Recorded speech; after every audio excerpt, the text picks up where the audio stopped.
İlkin, əzizim, bayaqları səninlə bir balaca seriyalardan, filmlərdən danışdıq.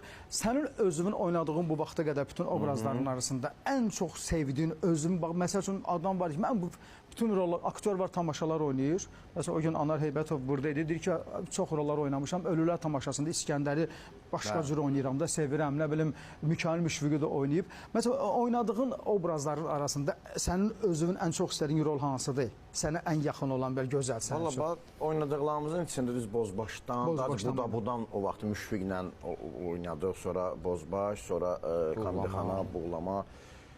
Valla, hamısı əzizdir. Yox, sənə ən çox şan şöhrət gətirir. Qılman, ən superi Qılmandır da.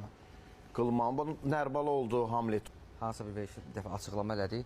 O obrazı elə-belə yaratmayıb. Adamı var Qoy mən bunu deyim, nədir bu? İlkin orada savadsız həkimləri göstərir. Onların nümayişi. Onun da bir səbəbi var. Allah İlkin atası rəhmət eləsin. O vaxtı İlkinin atası savadsız həkimlərin ucbatından rəhmətə getdi. Allah rəhmət eləsin. Allah rəhmət eləsin. Və ondan sonra həmin o həkimləri göstərdi ki... Zarafat da olsa sən onu lağa qoyub demişsən. Düşdüm o həkimi, dedim səni belə biabr eləyəcəm də, başqa cür nə verim mən səni. Eləmirsən də, adı Qılman idi. Yox, adı Qılman deyildi, adını birə-bir qoymadım. Lənkəranda bir dəfə çəkilişdəyik, klinikada çəkməliyib, bir dənə həkim çıxdı qabağıma, dedi, qardaş, mən səni neynəmişəm. Adı Qılmandır. Adı Qılmandır. Deyir, yaşını görürlər Qılman həkim, qapını açırlar, elə bilər sənsən. Gülürlər, çıxıb gedirlər. Yaxşıdır.